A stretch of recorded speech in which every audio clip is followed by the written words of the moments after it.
Depuis leur rencontre en 2021, Paga et Giuseppa sont au cœur des critiques et pour cause, leur différence d'âge interpelle. Aujourd'hui encore, la jeune femme, enceinte de 8 mois, se bat contre les commentaires haineux et y répond avec fermeté. Stop. Ils se sont rencontrés sur le tournage Les Marseillais vs le reste du monde en 2021 et depuis, Paga et Giuseppa filent le parfait amour. Si est donc tout naturellement qu'ils ont décidé de concrétiser leur relation avec l'arrivée d'un bébé, comme ils l'annonçaient le 31 octobre dernier, après ces 3 longs mois, on a la chance et le cœur rempli d'émotions, d'excitation, mais surtout d'un bonheur infini, de pouvoir vous annoncer que nous attendons le fruit de notre amour. On voulait partager ça avec vous. Et si est en mai 2023, soit 2 ans après leur rencontre, que leur petite fille devrait pointer le bout de son nez. En attendant le jour J, la jeune femme, enceinte de 8 mois, continue de mener sa vie sur la toile et notamment sur TikTok, réseau social sur lequel elle est revenue. Et où elle ne s'attendait sans doute pas à recevoir un flot de critiques. En effet, après avoir posté une vidéo intitulée « Pendant que personne ne croyait en nous », en rapport avec sa différence d'âge avec Paga, les internautes se sont lâchés dans les commentaires.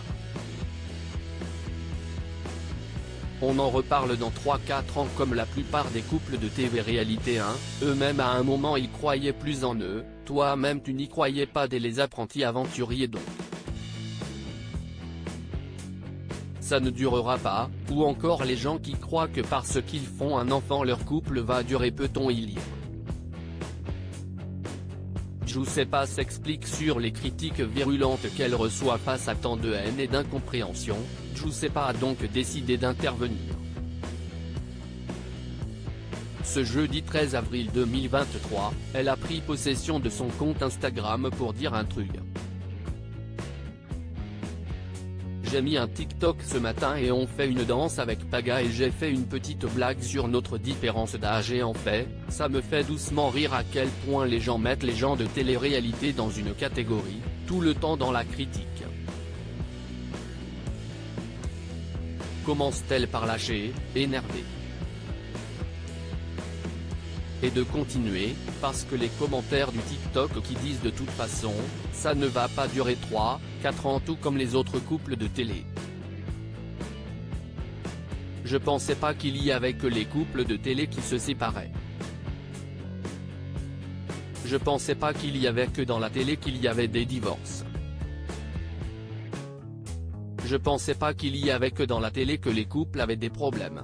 Si est fou de faire cette généralité et nous mettre dans un sac. Lassée par les messages qu'elle reçoit au quotidien, elle avoue, je vous jure, ça commence à me saouler parce qu'on est des gens normaux. Il y a des commentaires, ce sont des critiques constructives, il y a des commentaires des fois, vous nous critiquez, vous dites des choses, mais la vérité, ça blesse, mais si est vrai. Et d'autres, si est de la méchanceté gratuite. Consciente d'être une personnalité publique, et donc exposée aux critiques virulentes, elle rappelle également qu'elle reste une personne comme les autres et que la séparation dans un couple peut arriver chez tout le monde. Reste à savoir si ce coup de gueule sera entendu par sa communauté.